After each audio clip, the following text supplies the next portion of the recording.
A U.S. congressman has publicly claimed that a billionaire from Canada is among the list of Epstein's alleged clients.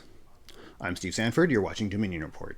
Now, I've been following the Epstein story, as I'm sure most of you have, and I've kept my ears open to hear if there was any connection to Canada or Canadians. And suddenly there is one. And I'm going to tell you who it is. Now, a qualifier, of course, none of this in this video is evidence of criminal activity or wrongdoing. All people are innocent until proven guilty in a court of law. So I'm sure you've all heard about the ongoing Epstein story from south of the border. This is the one Donald Trump scandal that just refuses to go away. And that's a bit of an unforced error on Trump's part, but that's actually kind of a different story.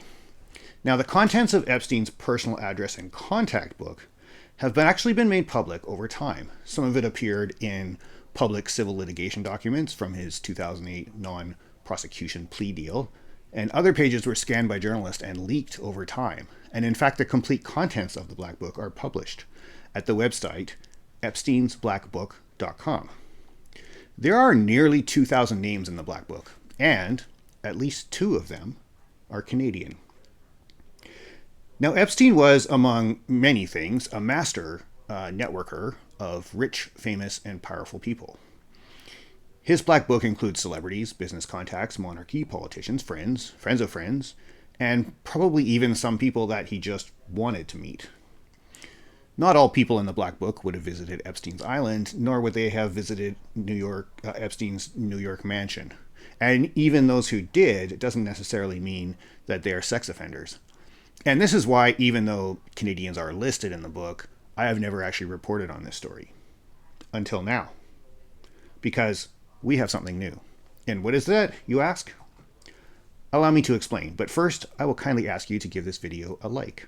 Really appreciate it. I want to introduce you to Republican Congressman Thomas Massie. He's a representative from Kentucky, and he currently sits on the House Judiciary Committee. Massie is also the guy who recently introduced the congressional petition that calls for a vote to release the Epstein files. Now, if you've been following this story, this is the petition that, as of filming, has just passed the U.S. House after a dramatic and storied delay. And in fact, now there's talk that the Senate could hold a vote on this quite soon, and the petition could be on the president's desk for signature this week. Of course, the president could also veto the petition, which would set into motion a whole bunch of other things.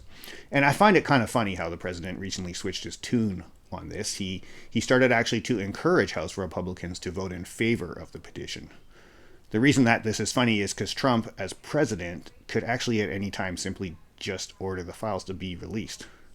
So this part of the story is ongoing, and it's salacious and it's dramatic to follow, but it's also mostly an American story. Let's bring this back to Thomas Massie, because a few weeks ago, Massie, this was as part of his duties of the House Judiciary Committee, was addressing the head of the FBI, Kash Patel. Now, this was during a hearing related to the Epstein files.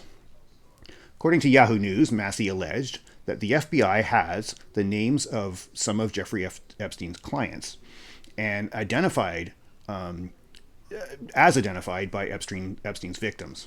He was talking about an indictment of Epstein by the Southern District of New York on sex trafficking charges. And he said, according to victims who cooperated with the FBI, these documents detail at least 20 men.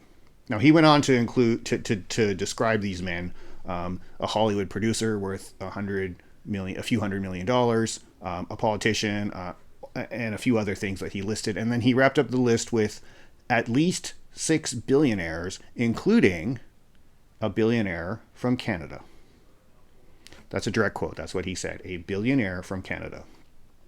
Now, that's not definitive, but it's certainly more than just a tidbit. Being named in the Black Book is not proof of guilt. Being indirectly identified by Thomas Massie is also not proof of guilt. But let's not forget that Massie is a member of the House Judiciary Committee, and it's his job to know things that probably we don't. So the question becomes, since Massie identified a Canadian billionaire, are there any Canadian billionaires in Epstein's Black Book?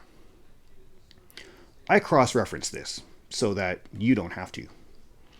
There are 2 Canadians in the Black Book, and one of them is a billionaire. So that answers that part of the question. And that billionaire is Lawrence Stroll. Stroll is a household name. He's a household name in the global luxury industry. He's associated with fashion brands Pierre Cardin, Ralph Lauren, Tommy Hilfiger, and Michael Kors. And today, he's known as the billionaire owner of the Aston Martin Formula One team. Some would say he bought the team so his son could have a job as a Formula One driver because perhaps no other team would hire him, but that's a different story. Now, a Forbes article in March 2024 confirms that Stroll was worth, at least at the time, about $3.9 billion. So he is indeed a billionaire. Massey mentioned a Canadian billionaire. Stroll is the only Canadian billionaire in Epstein's Black Book. Massey's claim of a Canadian billionaire being named by victims has not been verified, and even if there is a Canadian billionaire involved in illegal activities, that person may or may not have been in Epstein's Black Book. So it's not proof. But it's enough to ask questions, and it's enough to keep our eyes on the situation to see what other information gets released over time. And if the Epstein files are ever actually released in full, we may just get to find out if there is anything to this or not. Now, if those files ever do see the light of day, it would likely be the biggest political scandal in modern history. And when that happens, I'll break it down right here for you. So be sure to subscribe if you don't want to miss it. And if you are Lawrence Stroll and you're watching this, hey, thanks for watching, Lawrence. Or if you're a representative of Lawrence Stroll, I want to make this offer. I will share any statement you wish to make in full with my audience. Further than that, I invite you to come on as my guest on the channel for an interview that I will share unedited.